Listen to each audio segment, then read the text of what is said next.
nos receberem aqui nesta que é uma grande iniciativa da ACEPI. Obrigada a todos pela presença. De facto, a transformação digital das empresas, do governo, do mundo é uma realidade com que temos vindo a conviver cada vez mais e que a pandemia, na realidade, veio potenciar, mas, e já terei a oportunidade de falar mais concretamente sobre o caso de Portugal, de facto, cultura de aventura e de desafios nunca faltou também a Portugal e ao Brasil e, portanto, eu penso que é isso que estes dois países têm procurado fazer, é abrir caminhos também no mundo digital. Paula Franco, eu começo por si esta sessão de abertura e gostaria, antes de mais, que nos dissesse o que é que vos levou também a juntarem aqui as vossas energias e o vosso trabalho à Portugal Digital Summit e que importância tem este evento no vosso espaço? Muito bom dia a todos, muito obrigada pelo convite, muitos parabéns à Portugal Digital Summit 2022, na pessoa do Sr. Presidente. Cumprimento também aqui todos os que estão na mesa, em especial o Sr. Secretário de Estado e os senhores representantes também do Brasil. É realmente o Sr. Embaixador e o Sr. Secretário Especial, o Sr. Secretário da Modernização do Estado e do Gabinete da Presidência da República do Brasil.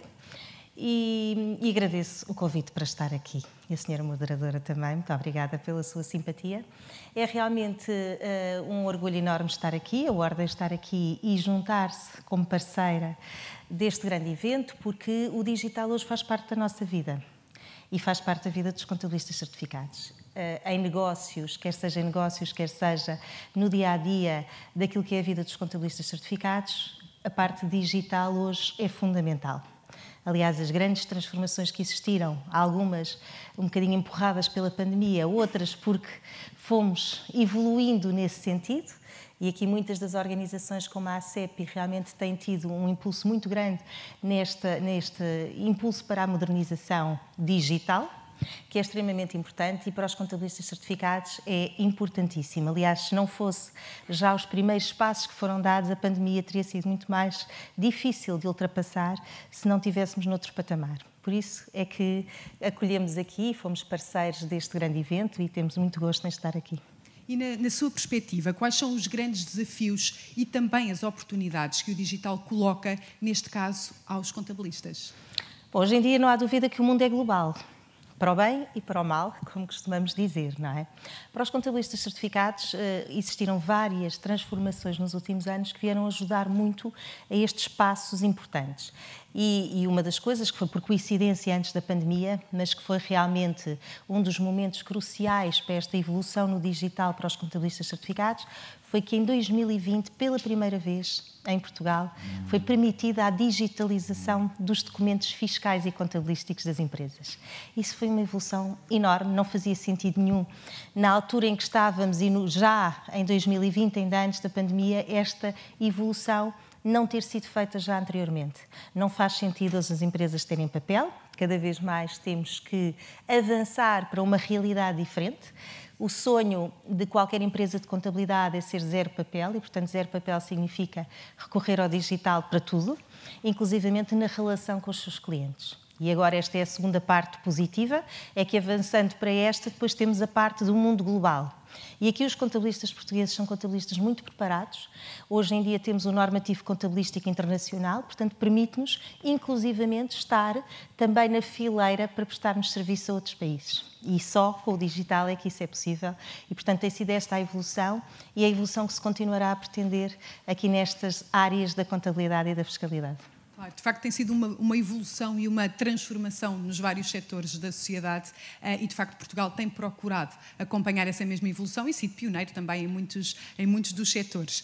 Depois da China, do Reino Unido, da França, da Alemanha, chegou de facto a vez do Brasil ser o país convidado da edição deste ano da Portugal Digital Summit, num ano muito especial em que de facto celebra o bicentenário da independência do Brasil e no qual vale a pena sublinhar o relacionamento forte entre os dois países. Portugal e Brasil são, de facto, dois países habituados a criar pontes e é isso a que temos assistido nos últimos anos. Senhor Embaixador do Brasil em Portugal, Dr. Raimundo Carreira da Silva, sei que desde a primeira hora a Embaixada deu aqui as mãos à ACEP para realmente concretizarmos esta iniciativa, uma parceria que se traduziu, de facto, numa participação de representantes do governo brasileiro, de instituições públicas e também de inúmeras empresas.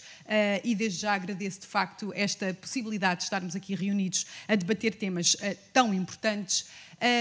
Que importância e que impacto a Portugal Digital Summit pode ter também para a Embaixada e em que medida pode ajudar aqui a criar pontes e a abrir caminhos no mundo digital? Bom dia a todos.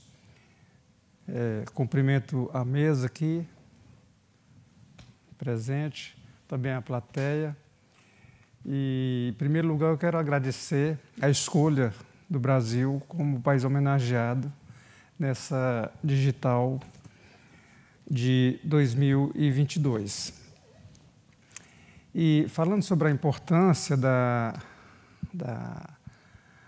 digitalização, eu vou desenvolver a pergunta aqui, mas deixa eu cumprimentar o Dr. Mário Largo, aqui presente, o secretário de Estado da Digitalização, o Alexandre Nilo Fonseca, que é presidente da Associação da Economia Digital, aqui de Portugal, a senhora Paulo Franco, que abriu essa discussão, o senhor Eduardo Gomes da Silva, que é o secretário especial de Modernização de Estado da Secretaria-Geral da Presidência da República, e o Leonardo Sultani, que está aqui presente, que é o secretário de Modernização da Administração Federal e da Desburocratização da Administração do Governo Digital do Ministério da Economia. Com quem falaremos também esta manhã, não é? Já daqui a pouco. Teremos também a entrevista consigo.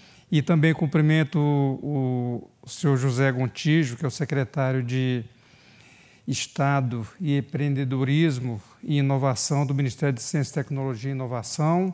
E também eu estendo meus cumprimentos ao secretário Flávio, da Embaixada do Brasil aqui em Lisboa.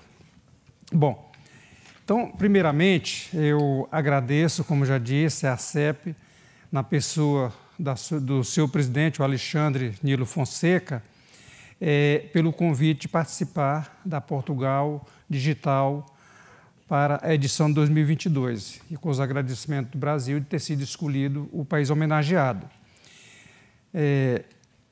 Justamente no ano em que nós comemoramos o bicentenário da nossa independência. E também, já respondendo agora a primeira parte da sua pergunta, a Portugal Digital é organizada desde 2003 pela ACEP e é o evento mais importante em economia da transição digital em Portugal. Então, é natural que, em razão dos esforços que têm sido promovidos pelo Brasil em transição digital, que a Embaixada buscasse essa parceria com a ACEP. Eu espero que essa seja apenas o início de uma cooperação entre nós e que novas iniciativas sejam, nos próximos anos, envolvendo tanto a Embaixada como a ACEP. Há 200 anos, o Brasil e Portugal trocaram uma relação de dependência política entre colônia e metrópole pelo vínculo sempre presente e crescente de interdependência e cooperação entre duas nações independentes. De fato, em seu grito da independência, feito por Dom Pedro I, separou o Brasil de Portugal no plano político, mas, ao mesmo tempo, criou uma união perene no plano social e cultural. E, desde então, somos dois países irmãos. O Tratado de Reconhecimento da Independência do Brasil, que foi assinado só em 1825, a independência foi proclamada em setembro de 22, mas as negociações se prolongaram e só em 1825 é que o Tratado de Reconhecimento da Independência foi assinado. Esse tratado determinou que nossos países construiriam suas relações, aspas, na mais perfeita amizade e com total esquecimento das desavenças do passado, fecha aspas. Esse foi a semente lançada após a independência do Brasil de Portugal. E assim tem sido nesses 2 séculos em que construímos uma relação sem paralelo no mundo. E quando eu digo sem paralelo no mundo, eu indago aqui para a plateia que está presente, aqui para a mesa e quem está nos ouvindo, qual é o país no Concerto das Nações que comemora o seu bicentenário da independência, os 2 países juntos, a colônia e a metrópole. E é o caso de Portugal e o Brasil. Os 2 países estão irmanados em cumprimento, inclusive, essa recomendação do Tratado de Reconhecimento da Independência, de se manter unidos. E os 2 países estão comemorando o bicentenário da independência unidos, juntos. Quando o Brasil se preparou para as comemorações do centenário da independência, criando comissões lá no Congresso, no Poder Executivo, da mesma forma aqui em Portugal. O presidente da Presidência da República, a Assembleia da República, o primeiro-ministro, todos se irmanaram, criando também comissões para trabalharem juntos para as comemorações do bicentenário. Então, os laços que nos unem não são apenas culturais, mas também econômicos. Cerca de 600 empresas portuguesas atuam no Brasil e possuem um estoque de investimentos em nosso país da ordem de 11 bilhões de dólares. E os investimentos brasileiros em Portugal também são cada vez mais significativos e diversificados, incluindo áreas tão diversas como a siderurgia, a indústria farmacêutica e, em especial, a aeronáutica. Amanhã, eu vou participar da entrega da primeira aeronave na área de defesa que Portugal comprou do Brasil, que é o KC-390. O Portugal adquiriu 5 aeronaves e a primeira já vai ser entregue amanhã. Minhas senhoras e meus senhores, passado 200 anos de nossa independência, estamos ligados a Portugal, não apenas pelo vínculo cultural e pela economia, mas também pela tecnologia. E digo isso literalmente. Passados 200 anos da independência, já falei isso aqui. Então, desde 1º de junho de 2021, Brasil e Portugal estão ligados por um cabo submarino, o Ela Link, que vai de Fortaleza aqui ao Porto de Sines, com 6.000 quilômetros de extensão e alta velocidade de transmissão de dados. E essa ligação, além da tecnologia, é simbólica. Para além da troca de informações mais rápida, o Ela Link aumentará a conexão entre cientistas e institutos de pesquisa do Brasil e de Portugal. A cooperação entre nossos países é cada vez mais necessária para lidar com os desafios recentes que têm sido impostos. A crise decorrente da pandemia da Covid-19, que todos tivemos de enfrentar, mobilizou não somente atores do setor público, mas também do setor econômico, de pesquisa e desenvolvimento. De maneira similar, a crise decorrente do conflito entre Rússia e Ucrânia também demandará ação conjunta, especialmente no que diz respeito à segurança energética, que é um assunto que já temos discutido bastante aqui em Portugal. Olhando para o presente e as perspectivas para o futuro, a crise da Ucrânia vem sublinhar ainda mais a importância da cooperação entre Brasil e Portugal. Na área de energia, nossos países deram início a uma parceria com vistas a aumentar rapidamente o uso de energias renováveis, inclusive as intermitentes como a eólica e a solar.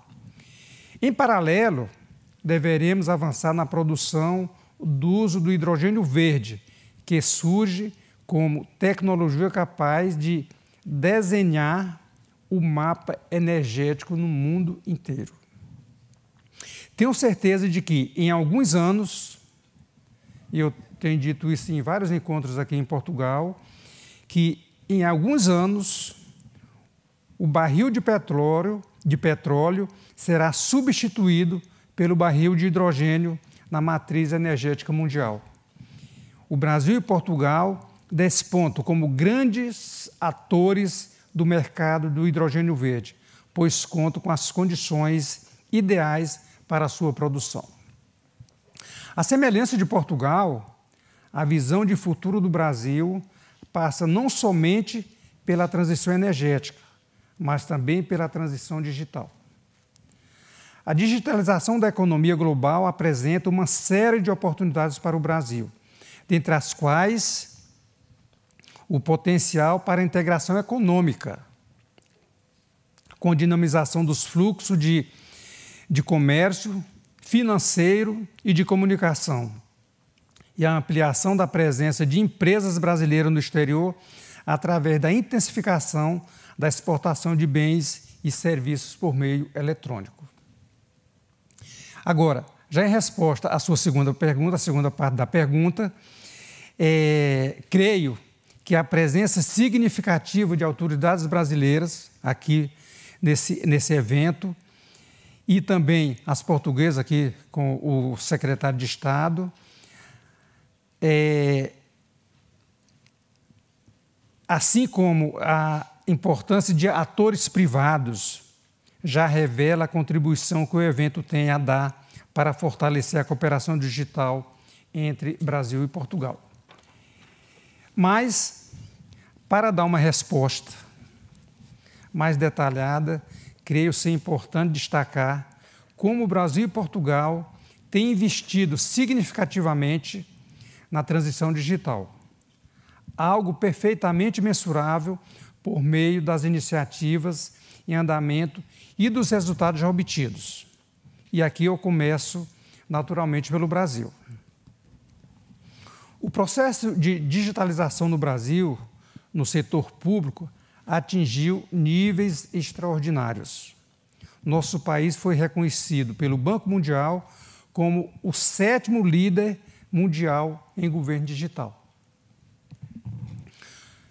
E aqui eu vou citar algumas instituições públicas brasileiras, órgão de cúpula e da soberania do país, para mostrar para vocês como está a digitalização no Brasil. Eu começo aqui pelo Poder Legislativo, lá no Brasil. O Poder Legislativo no Brasil, como o senhor sabe, é diferente aqui de Portugal, que é uma Assembleia única. No Brasil, o nosso sistema é bicameral. Então, na Câmara dos Deputados e o Senado Federal atingiram o patamar de 80% das suas atividades digitalizadas. A começar pelo processo legislativo, que vai desde a apresentação de uma proposição lá no plenário até a votação final também no plenário. Ele é apresentado no plenário, tramita pelas comissões e volta para o plenário para a sua decisão final. Todo esse processo é digitalizado, incluindo também os serviços administrativos necessários para o funcionamento do Congresso Nacional. No Poder Executivo, e eu estou falando aqui com os representantes aqui dessa área, que aqui estão presentes, eu me atrevia a fazer isso, mas no Poder Executivo, o processo de digitalização encontra-se bem avançado.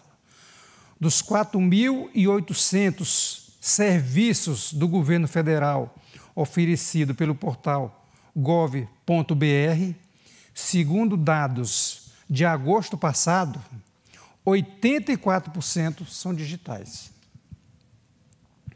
A meta definida pelo governo brasileiro é de atingir os 100% até o final deste ano de 2022. As autoridades brasileiras aqui presentes certamente poderão atualizá-los sobre as iniciativas desenvolvidas pelo governo federal e garanto que elas terão pleno interesse em conhecer os casos de sucesso do setor público português, tais como o modelo de identidade única do cartão do cidadão. E eu continuo aqui citando entidades públicas de alto nível. Cito aqui o Tribunal de Contas da União, do qual eu fui ministro por 15 anos e também fui seu presidente nos anos 17 e 18. Posso dizer que é uma das instituições com maior avanço na transição digital, contando com processo eletrônico e emissão de certidões. Além do mais, o TCU exerce importante papel de avaliação da implementação da digitalização pelo governo federal, auxiliando na identificação de desafios e obstáculos no âmbito deste processo. Em 2021, por exemplo, o Tribunal de Contas da União realizou auditoria sobre a Estratégia Brasileira para a Transformação Digital, na qual, não obstante o reconhecimento dos avanços ocorridos, identificou possibilidade de melhoria, especialmente no que se refere à gestão de risco em decorrência de ataques cibernéticos. Para os senhores terem uma ideia do avanço que o Tribunal de Contas da União está na parte digital, hoje nós já fazemos instrução digital. Né? Foi feito um programa negociado com todo o governo federal, com todas as instituições, inclusive a Controladoria Geral da União, e você lança aquele programa lá e ele produz uma instrução que independe do auditor sentar no computador e digitalizar. Bom, agora, no Poder Judiciário Federal, merece destaque o programa Justiça 4.0, realizado pelo Conselho Nacional de Justiça e pelo Conselho da Justiça Federal, com apoio do Programa das Nações Unidas para o Desenvolvimento, o PNUD. Com mais de um ano de operação, o Programa Justiça 4.0 conta com 100% de adesão dos conselhos, tribunais superiores, tribunais federais e tribunais do trabalho do país e 96% dos tribunais estaduais. Entre as iniciativas desenvolvidas, merece a menção o juízo 100% digital, o balcão virtual, a criação de plataforma digital do Poder Judiciário, os núcleos de Justiça 4.0 e a plataforma Codex, que fornece insumos para a aplicação de modelo de inteligência artificial. Hoje, fazendo uma pausa aqui, se eu preciso de uma certidão negativa da Justiça Federal do meu país, daqui de Portugal, eu acesso os sistemas e obtenho a certidão. No Tribunal de Contas da União, que principalmente em ano eleitoral, é o ano mais procurado pelos cidadãos para tirar certidões de que nada devem à administração pública. Então, qualquer cidadão pode acessar o site do Tribunal de Contas da União e tirar a sua certidão, tanto negativa como positiva, da sua situação perante a administração pública. Então, graças aos avanços no processo de digitalização, o tempo médio para a instalação de uma empresa no Brasil caiu de 45 dias para os exatos 3 dias, levando a um número recorde de empresas estrangeiras que solicitaram a instalação no país. 36 empresas em 2021. Antes de 2029, toda a documentação tinha que ser entregue fisicamente pelas empresas e ainda por cima em 2 vias. O processo agora pode ser digitalizado pela plataforma gov.br. O impacto desse tipo de mudança é evidente. Em 2019 e 2021, foram autorizadas 92 solicitações de empresas estrangeiras, enquanto em 2016 e 2018 foram apenas 26. Outro dado relevante sobre a digitalização no setor privado, eu tenho aqui o seguinte: segundo estudos da CNI, que é a Confederação Nacional da Indústria, divulgado no começo de 2022, 7 em cada 10 empresas no Brasil fazem uso de tecnologias digitais. 5 anos atrás, este mesmo número estava abaixo da metade. As tecnologias mais empregadas, conforme estudo, são ferramentas de automação digital, sistemas integrados para a manufatura de produtos e ferramentas digitais de relacionamento com o cliente. Eu estou concluindo a minha participação com a resposta que eu dou, porque a pergunta dela inclui 2 fundamentos e eu preciso aprofundar um pouco para que os senhores entendam a situação. Mas então, se quiser, Sr. Embaixador, voltamos já a si. Se quiser depois responder essa parte final da pergunta, voltamos a si e dou agora a palavra aos nossos convidados. Parece-lhe bem? Então eu sigo em seguida com... Muito bem, porque assim ficamos aqui também na expectativa de ver que resposta nos vai dar relativamente a esta última parte da questão e da digitalização dos desafios para um país como o Brasil. Muito bem, nós vamos agora passar aqui a palavra ao Mário Campo Largo, Secretário de Estado da Digitalização e Modernização Administrativa. Muito bom dia, muito obrigada por estar aqui connosco nesta Portugal Digital Summit. É presença assídua nestes palcos em que no centro do debate está de facto a digitalização e a transformação digital. E gostava que nos dissesse quais são os principais desafios e também oportunidades geradas pela digitalização do Estado e das empresas em Portugal. Muito obrigado, Sandra. Aproveito para começar por cumprimentar os colegas que estão aqui no palco comigo, Sr. Secretário Especial, Sra. Embaixadora, Sra. Representante e connosco, dando-nos a oportunidade de estar aqui nesta sala em que podemos, de facto, tratar destes assuntos. Sra. Bastonária, muito obrigado também pelo seu empenhamento na parte digital, como ficou bem referenciado na sua intervenção inicial. Os desafios, Sandra, são para qualquer administração e governo garantir que a administração pública está próxima do cidadão, que a administração pública sente o cidadão, estabelece com ele uma relação de confiança, dando-lhe, neste caso, serviços digitais que são muito próximos dos seus interesses, que são fáceis de utilizar, são simples, são transparentes, permitem uma relação de confiança entre o Estado e o cidadão e as empresas. Quando eu falo aqui no cidadão e nas empresas, enfim, sumarizo todas as entidades que, de alguma maneira, interacionam com o Estado e que, progressivamente, consigamos que esses serviços sejam modelados por 2 princípios que me parecem particularmente importantes.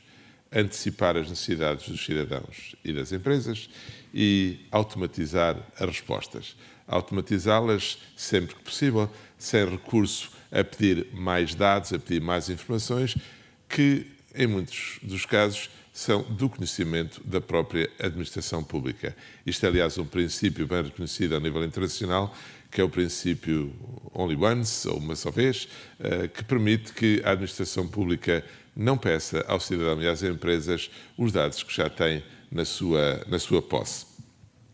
Para além desta relação com os cidadãos, há um princípio muito importante, para além do princípio de uma só vez, que é, digamos, o princípio de centrarmos a relação no cidadão, na empresa, e não centrá-la na estrutura da administração pública que num determinado momento exista num país, seja o Brasil, seja Portugal ou qualquer outro país.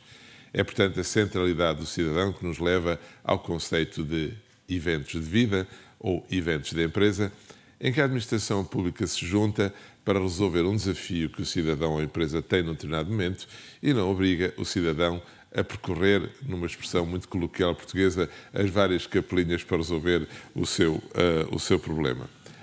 Esta noção, portanto, de centralidade do cidadão, a antecipação e a automatização é particularmente importante, mas tem que se fazer, como eu disse, numa relação de absoluta confiança. Aliás, os contabilistas certificados têm este papel muito importante de nos lembrarem a cada momento o papel que cada entidade, seja o Estado, seja os contabilistas, seja nós, num processo administrativo têm. E esse processo tem que ser um processo de confiança. E a confiança tem a ver também com uma autenticação forte. Sabemos com quem estamos a falar. Estamos a falar verdadeiramente com aquela pessoa, com aquela empresa, num mundo digital, em que a presença física é em muitos casos, dispensável. E é por isso que nós estamos a trabalhar numa autenticação forte, para além daquela que já temos em Portugal, com a chave móvel digital, que representa a desmaterialização completa do cartão de cidadão, mas que, acima de tudo, vai ser enriquecida no futuro com biometria, o que permite, de facto, uma autenticação ainda mais forte e a consideração exata de com quem estamos a falar. Isto é particularmente importante. O Sr. Embaixador já referiu este mundo digital em que, digamos, os ataques, digamos, de ciber são particularmente importantes e é por isso que temos que dar atenção a esta autenticação forte, garantindo, portanto, que estamos a falar com a pessoa ou com a empresa que está em causa e que é particularmente importante nas relações business to business, nas relações contratuais entre empresas ou nas relações entre uma empresa e um cidadão, da mesma maneira que as relações entre a administração pública e esse mesmo cidadão. Mas mais do que digitalizar, Sandra, é importante que nós simplifiquemos os processos. Digitalizar tem esta magia que é acelerar todos os processos. E da mesma maneira poderemos acelerar processos que não estão simplificados e, portanto, apenas, digamos, aumentaremos a velocidade com que a burocracia é levada à prática, ou então simplificando. E é por isso que em Portugal temos um programa de que eu me orgulho particularmente de ser o intérprete atual, que é o programa Simplex, que de um lado pretende simplificar os processos e, por outro lado, dizer sim às pessoas, como as 3 primeiras letras da palavra Simplex o querem dizer. Essa simplificação é particularmente importante, porque estabelece uma proximidade com o cidadão. Cidadão que, aliás, é o centro também por outra perspectiva. É que não importa termos serviços digitais muito atualizados, muito bem desenhados, nós próprios temos um particular orgulho que Portugal faça parte do concerto das Digital Nations, um conjunto de 10 nações ao nível mundial que são líderes na área do governo digital e que se reúnem regularmente. Aliás, aproveito para dizer que no próximo ano Portugal liderará o grupo das Digital Nations, que inclui países como a Coreia, que é a atual líder, como o Reino Unido, como a Dinamarca, como a Nova Zelândia, etc. Mas a difusão e a utilização dos serviços digitais passa por um elemento fundamental, que é ter as competências digitais das pessoas. E é neste âmbito que nós trabalhamos em Portugal. Dar competências digitais às pessoas, acelerar a digitalização das empresas e consolidar a digitalização da administração pública. E neste momento em que estamos aqui a falar, é particularmente interessante saber que o mês de outubro em Portugal é dedicado às competências digitais de toda a população. É um apelo que fazemos constantemente e que o Portugal Digital Summit de tal maneira pode interpretar também, trazendo à atenção de todas as pessoas a importância para nós tratarmos o digital por tu. E tratamos o digital por tu a todo o nível da população, desde as competências mais básicas até as competências mais elaboradas, que são aquelas que hoje em dia também empenhadamente nos empenhamos em levar a cabo, nomeadamente na área da cibersegurança, que é uma área particularmente importante para todos os países neste momento. Esse é seguramente um dos grandes desafios, incluir todos neste processo de mudança e, de facto, apostar na cultura da formação digital. É a fluência digital das pessoas, a capacidade que cada um tem de reinterpretar o local em que trabalha, seja como um líder, seja como um formador, à luz da digitalização, é particularmente importante. É por isso, aliás, que vamos ter, neste mês das competências digitais, a oportunidade de lançar 2 ou 3 programas particularmente emblemáticos. Deixem-me referir aqui só o programa Academia Portugal, que é a Academia Portugal Digital, que é uma plataforma que permite às pessoas a autoaprendizagem na área do digital, através de um diagnóstico das suas competências iniciais e do fornecimento de um plano de formação adequado para o seu conhecimento. E, ao mesmo tempo, com o Instituto de Formação Profissional, lançámos esta ideia de Emprego Mais Digital 2025, que permite, nas várias fileiras da economia, uma formação adequada para essas mesmas fileiras e para reciclar, requalificar os seus trabalhadores. E não só os trabalhadores, porque se o Emprego Mais Digital está vocacionado nos trabalhadores, também está nos líderes mais digitais. E também está, aliás, nas pessoas que trabalham, digamos, autonomamente, para que também possam receber um cheque de formação. E também para que os próprios formadores estejam mais preparados para formar outros na área digital. São apenas duas ideias. Ontem estivemos, aliás, a lançar o Upskill, a terceira, digamos, edição do Upskill, que tem, para além da formação, tem um compromisso muito interessante entre a academia, que dá os cursos, entre as empresas que formulam as necessidades que têm, e neste momento temos muitas necessidades em termos de pessoas conhecedoras, junto a isso o Estado, que apoia esta iniciativa, e as pessoas que são neste momento o elemento detonador, são aqueles que dizem: eu quero requalificar-me, sendo empregado ou desempregado, eu quero requalificar-me e quero ser útil na economia digital, ajudando o meu país a tornar-se mais digital.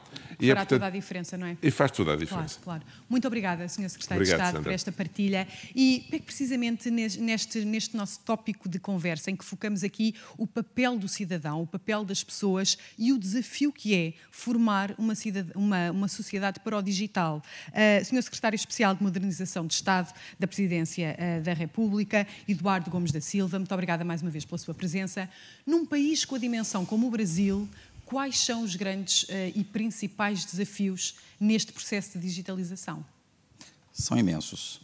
Mas eu vou começar cumprimentando o embaixador, de estar aqui presente, né? Raimundo Carreiro, o secretário Mário Campo Largo. Agradecer o convite do Alexandre Nilo por estarmos aqui. Antes de começar a falar de modernização, da minha parte, eu gostaria de destacar o orgulho de estar aqui, porque eu sou um amante da história do Brasil e o que nos une é muito mais do que história, é coração, é um passado comum. E durante algum tempo no Brasil, na colônia brasileira, as pessoas que nasciam no Brasil eram portugueses também, né? Eram portugueses nascidos no Brasil. É assim que eu me sinto. Então, é muito orgulho de eu estar aqui presente no dia de hoje. A Secretaria de Modernização, ela está ligada à Secretaria-Geral, né, do qual faz parte, dirige o ministro, o ministro Ramos, né, Luiz Eduardo Ramos, da qual eu fiz parte da equipe dele durante um bom tempo. Falar de modernização, de digitalização, a gente tem que falar de cidadania. Os desafios brasileiros, diferentemente de Portugal, eles são com características interessantes. Por exemplo, eu não posso falar de digitalizar sem fazer a inclusão do cidadão. E aí, o Brasil é dividido em 5 grandes regiões. E aqui eu destaco uma, só como um exemplo, a região amazônica, que é quase metade, né, do Brasil. Aquela população que está lá, constituída de brasileiros, né, com características até indígenas, e aqui eu faço, por ter origem militar, o nosso melhor soldado é o soldado indígena. Ele entra na floresta, ele sai a melhor combatente, e é o que é mais patriota. Para essas pessoas, muito mais do que digitalizar e levar a presença da modernização, eu tenho que trazer cidadania. E essa cidadania é fazer parte. A pirâmide de Maslow, que é a pirâmide da necessidade do ser humano, né, em seu terceiro nível, então o primeiro nível é o nível da segurança, é o proteger-se, né? O segundo nível é o nível das necessidades básicas, e o terceiro nível é o nível de pertencer. Então, o povo brasileiro, o cidadão, ele tem que pertencer à nação. E como que ele alcança isso? Através da identificação. A identificação é o primeiro passo da modernização. Identificar o cidadão é trazê-lo para as políticas públicas. Se eu consigo isso num país de 213 milhões de habitantes, eu estou inicializando o processo de modernização. No caso específico da Secretaria de Modernização do Estado, nós estamos com vários programas e projetos e temos parceiros importantes, que é o pessoal do Ministério da Economia, Ministério da Ciência e Tecnologia, que estão aqui presentes, e estamos começando a identificar o cidadão. Há cerca de 40 anos no Brasil, nós tentamos ter uma identidade única. Isso começou lá atrás. Recentemente é que nós conseguimos, através do fato de sermos centro de governo, trazer para junto outros ministérios e iniciar um processo de identidade única. Hoje o Brasil inicia esse processo. Foi assinado um decreto presidencial em dezembro do ano passado e em fevereiro deste ano, e demos início a este processo de identificar o cidadão, trazer cidadania. Isso vai ser um diferencial no tratamento entre o Estado e entre as pessoas. Dessa forma, eu posso trazer o cidadão para dentro de políticas públicas. E aí eu trago o exemplo, né, do próprio Ministério da Economia, que é o responsável pela plataforma gov.br. Nós já podemos, inclusive, fazer o reconhecimento facial pelo aplicativo. No meu caso, eu já fiz a minha prova de vida, por ser aposentado como militar, pelo aplicativo. Só que eu preciso levar isso a todo cidadão. Para levar isso a todo cidadão, eu tenho que identificar. Então, esse é o processo, é o maior desafio. É trazer cidadania junto com a modernização, com a digitalização, com a transformação.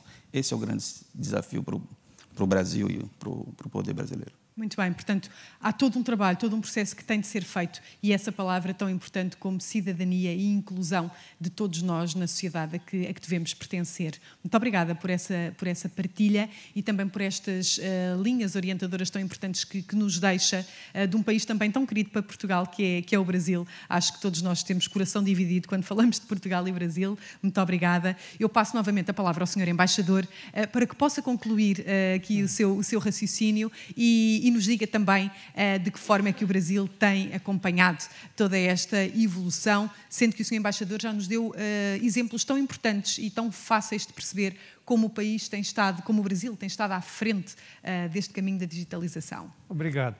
Então, continuando aquele raciocínio anterior que eu trouxe por escrito, o Brasil tem procurado manter a presença constante e participação ativa nesse processo, de forma a garantir que seja otorgada a devida prioridade aos seus aspectos de maior relevância para os interesses nacionais, identificado por meio da estratégia brasileira de transformação digital. A estratégia brasileira de transformação digital visa coordenar políticas públicas em temas digitais, de forma a criar um ambiente habilitador para impactos positivos da digitalização em setores como a agricultura, o comércio, a educação, as finanças, a indústria, as comunicações e os serviços públicos, não somente do Poder Executivo, mas também do Legislativo e também do Judiciário. Por outro lado, a transformação digital apresenta desafios crescentes em matéria de ampliação da infraestrutura e inclusão digital, que ele falou aqui. Referido. Proteção de dados, regulação de fluxo internacional de dados, digitalização. Esse aqui é um ponto que eu quero que, secretário, que vocês, se já tiver alguma coisa feita, ótimo, mas se não tiver, que seja anotado para a gente dar um impulso nisso, que é a digitalização das pequenas e médias empresas. Que, no fundo, compõem grande parte do tecido empresarial, não é? Dos países. Portanto, no Brasil, são os maiores criadores de emprego, claro, no nosso país. Temos pouco mais de 30 segundinhos, Sr. Embaixador. Vou-lhe só pedir que conclua, assim que possível, o seu raciocínio. Pode ser? Sim. E segurança cibernética, proteção e defesa do consumidor, tributação de novos modelos de negócios digitais, entre outros temas. Só falta uma página e meia.